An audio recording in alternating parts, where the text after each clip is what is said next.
Familia, también pueden encontrar el contenido en Spotify, Amazon Music y Apple Podcast. Les dejaré los enlaces en la descripción y en los comentarios. Sin más, comenzamos. Por temas de seguridad, los nombres y los lugares no son reales en esta historia. Era el año 2009 y vivía en un rancho llamado Bella Vista, que se ubicaba por las cumbres de Veracruz. Ahí había crecido. La vida cuando era niño no fue fácil, pues muchas veces mi padre no tenía ni siquiera para darnos de comer. Tenía 8 hermanos, en ese entonces era normal tener esa cantidad de hijos, aunque ahora ya está mal visto, incluso en mi rancho. Bella Vista es un lugar hermoso, lleno de vegetación, de árboles que en el día lucen majestuosos, pero por la noche la verdad daban miedo. El sonido de las hojas moviéndose daba la impresión de que el lugar estaba lleno de personas susurrando y hasta podría decir que gente lamentándose. Mi madre murió cuando yo tenía 6 años, porque en aquella época era difícil ir al doctor, porque quedaba lejos y tampoco era posible comprar todas las medicinas para estar bien. Mi padre ahora nos cuenta que mi mamá dijo que sabía que moriría por ser pobre. Esa época fue muy complicada y triste, para mis hermanos y para mí.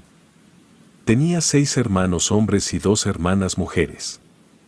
Mi padre trabajaba y mi abuela Eustolia era quien nos cuidaba. Ella era una mujer muy enojona y no nos tenía mucha compasión, a pesar de que habíamos perdido a mi madre, de hecho hasta nos culpaba por su muerte. A veces podía ser muy cruel con nosotros. Mi única felicidad eran mi padre y mis hermanos, con el que mejor me llevaba era Beto, quien me llevaba por 2 años nada más.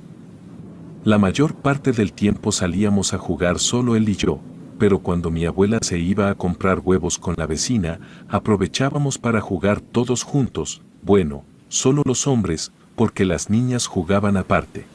Mi abuela nos ponía a cuidar a los animales del campo, a ir por el maíz para las tortillas, al molino y cosas bastante pesadas para niños de mi edad. A mi hermano Beto le tocaba cuidar los borregos a las 6 de la tarde más o menos y llevarlos a casa más o menos a las 7 de la noche. Lo acompañaba nuestra mascota, Tommy, un pequeño perro mestizo. Era negro, su pelo era liso y era muy travieso. Hubo una época en la que recuerdo que Beto llegaba a la casa corriendo y gritando. Decía que había visto a una mujer de blanco levitando en el campo, entre los árboles. A mí me daba mucho miedo, porque sabía que no mentía, era un niño y no tenía por qué hacerlo, además llegaba sudando, temblando y muy asustado. Me contaba que mientras estaba sentado cuidando a los borregos de repente, nuestro perrito comenzaba a aullar y hasta se orinaba del miedo. Entonces cuando Beto volteaba hacia donde estaba viendo el perro se daba cuenta de que había una mujer levitando en medio de los árboles. Decía que la mujer tenía sus ojos puestos sobre él y que tenía la sensación de que si no corría esa mujer lo atraparía. Mi abuela lo regañaba y le pegaba con un cable cuando hacía eso, pues decía que no podía dejar a los animales sin vigilancia, porque podrían robárselos. Así que me mandaba a mí o a alguno de mis hermanos a ir por los borregos, pero nadie quería ir hacia allá, porque teníamos mucho miedo, no queríamos ver a esa mujer. Entonces decidíamos ir los hermanos hombres por los borregos para que la abuela no descargara su enojo con nosotros pegándonos también. Cuando llegábamos al lugar no había nada, de hecho el ambiente se sentía bastante normal, pero ya a las 7 oscurecía y a nadie le gustaba estar lejos de casa cuando eso sucedía. Fueron muchas ocasiones en las que eso sucedió. Nadie entendía el porqué y nadie más que Beto había visto a aquella mujer. Pasaron los años y varias veces se repitió aquel suceso, pero la vida era mejor, mi padre había conseguido un mejor trabajo y ya nos alcanzaba para nuestras 3 comidas al día, aunque eso significara ver a mi papá cada semana y tener que aguantar los malos tratos de mi abuela Eustolia. Así fueron los próximos 3 años, todo estaba tranquilo, hasta que cumplí 15 y ahí fue cuando todo empeoró. Mi padre se enfermó de gravedad y tuvimos que llevarlo al hospital. Pedimos prestado a un vecino para poder pagar la consulta, pero ahí nos dijeron que debían operarlo si queríamos que se salvara. No sabíamos qué hacer, La operación era sumamente cara y era imposible que consiguiéramos el dinero, éramos muy pobres. Pasaban los días y no sabíamos qué hacer, teníamos a mi padre en casa, lo cuidábamos y hacíamos todo lo que podíamos para que no sufriera, pero era una tortura verlo así. Mi abuela trató de juntar dinero con los vecinos, pero lo que recolectó no alcanzaba para la operación. Además, mi padre era el hombre de la casa, quien trabajaba y solventaba los gastos, así que todo estaba muy mal. Un día Beto me dijo que debía ir al campo a resolver unas cosas y la verdad yo no le tomé importancia. Al cabo de unas horas, cuando ya había caído la noche volvió. Nos dijo que preparáramos a mi padre, que lo llevaríamos al hospital para que al día siguiente lo operaran. Todos estábamos sorprendidos y le preguntamos si había conseguido el dinero y dijo que sí, pero cuando le preguntamos de dónde lo había sacado nos dijo que eso era lo de menos. Preparamos todo y los vecinos, quienes tenían una camioneta muy vieja, nos llevaron al hospital más cercano. Todo el camino me pregunté de dónde había sacado ese dinero Beto, no tenía sentido, como ya había dicho era casi imposible. Nadie en el pueblo tenía esa cantidad, seguro mi hermano estaba metido en algo malo. Al día siguiente operaron a mi padre y mientras esperábamos que saliera le pregunté a Beto en privado que de dónde había sacado el dinero. Él me dijo que eso no importaba, que lo importante era que nuestro padre estaría bien. También me dijo que en un año él cumpliría 18 y que empezaría a buscar un trabajo para ayudar a la familia. Decidí ya no preguntar más, porque sabía que no me iba a decir por más que insistiera. Pasados los días y mi padre comenzó a recuperarse, claro que debía pasar varios días recuperándose, pero todos estábamos más tranquilos y felices porque por un momento creí que le pasaría lo mismo que a mi madre. Todo estaba bien y al parecer nadie recordó preguntarle a Beto sobre ese dinero. Una tarde Beto y yo salimos a buscar a Tommy, nuestro pequeño perrito, porque se había escapado. Caminamos entre los grandes árboles y platicamos mucho, como cuando éramos niños, pero después de un buen rato nos percatamos que entre todos esos árboles había unas carpas, ropa tirada e incluso armas. Mi hermano me dijo que seguramente eran de algún cartel, que sus amigos le habían contado que ya habían llegado a Bella Vista y que estaban reclutando gente.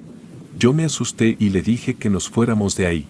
Él asintió moviendo la cabeza, pero se quedó unos minutos más mirando. Parecía que no había nadie. Le toqué el hombro y le repetí que debíamos irnos. De regreso tuvimos la suerte de encontrar a nuestra mascota, así que todo había valido la pena. Cada día parecía mejor para nuestra familia después de eso, hasta que un día algo cambió. Me di cuenta de que mi hermano Beto salía cada vez más y llegaba muy tarde. Decía que era porque estaba buscando trabajo, pero yo lo conocía bien y sabía que había algo más que eso.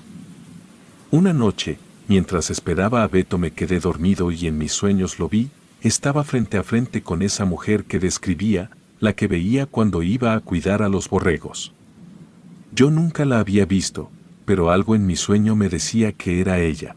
Pero unos segundos después algo me despertó. Era mi hermano Beto, quien me movía con fuerza. No lograba verlo muy bien por la oscuridad, pero noté que estaba llorando y una gota cayó en mi brazo. Le pregunté que si estaba bien y él me dijo que no. Me dijo que saliéramos y que afuera podría contarme. Salimos y nos alumbramos con una vela. Hacía mucho frío, el viento pegaba en la cara y la neblina daba un aspecto terrorífico al campo. Nos sentamos en unos troncos y le pregunté qué estaba pasando. Él me dijo que solo me contaría porque tenía confianza en mí y que sabía que no le diría a nadie, además dijo que no podía más. Lo escuché con atención y comenzó a contarme que cuando mi padre había enfermado, tenía mucho miedo de que le pasara lo mismo que a mi madre y que él sabía que no podía soportar estar así, que quería ayudar, encontrar la solución para conseguir el dinero. Me dijo que un amigo suyo que vivía en el pueblo le dijo que podía pedirle al diablo, que lo ayudara y que si le ofrecía algo lo suficientemente jugoso a cambio el diablo podría ayudarlo. Cuando dijo eso abrí mis ojos sorprendido y le pregunté que si acaso estaba loco, pero él me interrumpió.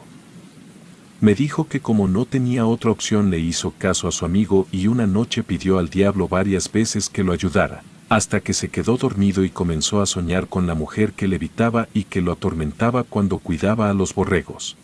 En su sueño esa mujer se acercaba a él y le decía que debía ir a verla al día siguiente al campo para poder cumplirle su petición. Cuando despertó sabía que debía hacerlo y más aún cuando vio cómo estaba mi padre. Con miedo fue al lugar donde siempre veía a esa mujer, a la misma hora en la que lo mandaban a cuidar a los borregos y esperó unos minutos muriéndose del miedo. En el momento en que estaba decidido a irse, escuchó algo entre los árboles y cuando entrecerró los ojos para ver mejor, se dio cuenta de que era aquella mujer acercándose poco a poco a él. El terror se estaba apoderando de sus piernas y quería huir corriendo de ahí, pero el deseo de ver bien a nuestro padre pudo más y aún con lágrimas en sus ojos se quedó. Me contó que esa mujer se veía 1000 veces más espantosa de cerca, que en sus ojos había cuencas sin nada más y que en su boca sangre y tenía un olor putrefacto. La mujer le dijo con una voz de otro mundo, que Satanás la había mandado y que le concedería el favor solo si él le daba un sacrificio humano. El dinero que necesitaba estaba enterrado justo ahí, pero si lo tomaba debía estar consciente de que debía entregar su sacrificio, pero si lo tomaba y no entregaba lo que el diablo le pedía entonces, uno de nuestros hermanos moriría e iría directo al infierno. En el momento en que quise interrumpir a Beto, él me dijo que lo dejara terminar y siguió con su relato. Me dijo que como no tenía idea de qué hacer desenterró el dinero, que era justamente lo que necesitaban para la operación de nuestro padre y que aunque tenía miedo sabía que debía cumplirle al diablo.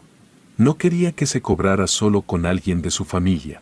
Así que recordó cuando habíamos ido a buscar a Tommy, fue de nuevo esperando ver a los sicarios, para pedirles trabajo y así cumplir su cometido, sin que él mismo decidiera a quién quitarle la vida. Esas personas le dieron el trabajo y le dijeron que debía quitarle la vida al dueño de una miscelánea en la ciudad, porque no había querido pagar derecho de piso. Beto estaba decidido a hacerlo, sabía que no tenía opción, pero cuando estuvo frente a frente con esa persona se dio cuenta de que le iba a costar mucho. Llevaba una capucha que escondía su rostro y con lágrimas en los ojos le dijo al Señor que él no quería hacerlo, pero que no tenía opción y lo llevó hasta una de sus bodegas y le quitó la vida, mientras todos sus trabajadores escuchaban. En el momento en que mi hermano terminó la última palabra, le grité que si acaso estaba loco, era imposible que todo lo que me estaba contando fuera real. Simplemente no podía creerlo. Mi hermano me abrazó y comenzó a llorar, me dijo que lo sentía, pero que no tuvo opción, era la única manera en la que el diablo no se llevaría a alguien de la familia. Viendo cómo se encontraba le dije que no se preocupara, que solo debía dejar de ir con esas personas que lo mandaron con ese pobre hombre y que haríamos como si nada hubiera pasado. Volveríamos a ser la familia feliz de antes, quizá en el pasado no valorábamos nuestras vidas, pero en ese momento nos dimos cuenta de que a pesar de ser pobres y de tener una abuela regañona siempre habíamos sido niños felices. Beto me prometió no volver con aquellos sicarios y estar tranquilo en casa, yo me encargaría de que nada de eso saliera a la luz. Nos fuimos a dormir después del abrazo y prometimos jamás mencionar nada. Estábamos más tranquilos, pero eso era porque no sabíamos qué pasaría después. Algo que incluso en el presente sigue repercutiendo en nuestras vidas. Fueron 2 semanas de paz, todo había vuelto a la normalidad, hasta que un día mi padre mandó a mi hermano a comprar maíz al centro del pueblo, eran más o menos las 5 de la tarde. Pasó 1 hora y no volvía, pasaron 2 y nada, luego 4 y fue ahí cuando decidimos ir a buscarlo, pero cuando llegamos a la tienda del centro nos dijeron que Beto no había estado ahí. Me asusté y comencé a preguntar en los alrededores, pero nada. Mis hermanos al verme tan preocupado estaban totalmente confundidos. Me dijeron que me mantuviera tranquilo, que seguro Beto se había ido con algún amigo a jugar fútbol o algo así, pero yo no los escuchaba, solo pensaba en la mujer levitando en el campo, el pacto que mi hermano había hecho con Satanás y en el cartel que habitaba en Bella Vista. Beto corría peligro y yo no quería que nada malo le sucediera. Como ya no sabíamos dónde más buscar, regresamos a casa y mi abuela me dijo que Beto regresaría borracho o con una buena excusa. Parecía que no estaba preocupada, pero en la noche la escuché orar por él. Pasó toda la noche y Beto no llegó. Para ese momento yo ya pensaba lo peor y tenía mucho miedo. Me senté bajo un árbol, lejos de casa, y comencé a llorar. No era muy religioso, pero no encontraba otra opción, así que comencé a pedir por mi hermano, pero mientras recitaba esas palabras, comencé a sentir un calor intenso en mi interior y no era algo bueno. Paré la oración y después de pensar un buen rato caminé hacia mi casa esperando que cuando llegara, mi hermano ya estuviera ahí. Y lo que esperaba se hizo realidad, pues Beto estaba en la sala, siendo interrogado por la abuela, mi padre y mis hermanos. Solo escuché que dijo que estaba bien, que había encontrado a un viejo amigo y lo había invitado a su casa en la ciudad, y como le llegó la noche se tuvo que quedar. Lo reprendieron diciéndole que jamás volviera a hacer algo así, pues nos tenía a todos preocupados. Cuando Beto entró al cuarto le pregunté qué le había pasado, le dije que no me creía la historia de que se había ido con un amigo. Me miró con tristeza y me dijo que saliéramos a hablar. Al llegar a un lugar más tranquilo, me contó que antes de llegar a la tienda del centro varios hombres encapuchados lo interceptaron, le cubrieron la cara y lo subieron a una camioneta. Ya estando en el destino comenzaron a golpearlo, pero solo en lugares en donde no se notara, como en el estómago, las piernas y el pecho. Después le cortaron un dedo del pie y luego le pusieron alcohol. Dice que jamás había sentido tanto dolor en su vida. Se quitó el zapato y me mostró su pie, luego se alzó la playera y estaba todo lleno de moretones. Inevitablemente comencé a llorar y él me abrazó. Era mi mejor amigo, mi hermano, y me dolía que estuviera pasando por todo eso. Trató de calmarme, me dijo que no pasaba nada, que ya estaba resuelto. Me contó que uno de los más pesados del cartel había hablado con él y que le había dicho que no podía simplemente desaparecerse y hacer como si nada. Si ya había entrado a ese mundo jamás podía salir, solo muerto. Pude ver su expresión de miedo, de resignación y de tristeza. Esa tarde nos tiramos en el pasto, sabiendo que nada volvería a ser igual jamás. Pasaron los años y mi abuela murió. Ella jamás supo que su nieto era parte de los hombres armados del pueblo y eso era un alivio. Luego yo me vine a vivir a la ciudad y me traje a mi padre. Encontré un trabajo bastante decente en una fábrica de zapatos y mis hermanos igual. Dejamos el pasado en aquel ranchito hermoso que un día nos vio nacer, todos menos Beto. Él se quedó en Bella Vista. Compró una casa y nunca sentó cabeza, hasta el día de hoy. Tiene hijos por todo el pueblo y sigue trabajando en lo mismo. Siempre que puedo lo visito o me visita, me cuenta cómo le va en el negocio y la verdad es que desde hace muchos años sus ojos ya no tienen brillo, sus labios están secos, simplemente ya no es el mismo. Pero yo siempre lo voy a querer, él siempre será mi hermano y entiendo su cambio. Beto no tuvo opción y todo lo hizo por su familia, porque puso a mi padre antes que a él mismo y eso siempre se lo voy a agradecer. Muchas veces me contó que había vuelto a ver a la mujer levitando cerca de su casa y que temía que algún día fuera por él. Sabía que estando en ese mundo todo era posible. Había ayudado mucho al pueblo, daba despensas, incluso dinero a los más necesitados. Las personas de ahí lo querían mucho y hasta llegaron a nominarlo para ser presidente, pero nunca pasó. Su apodo era Metra y sigue ahí pues no tiene opción. ¿Quién diría que ya no le debe nada al diablo, pero sí a un cartel? Y bueno, esa es la historia de mi familia, más específicamente de mi hermano. La pobreza nos quitó a mi madre, pero gracias a él tenemos a mi padre. Relato escrito y adaptado por Liz Rayón.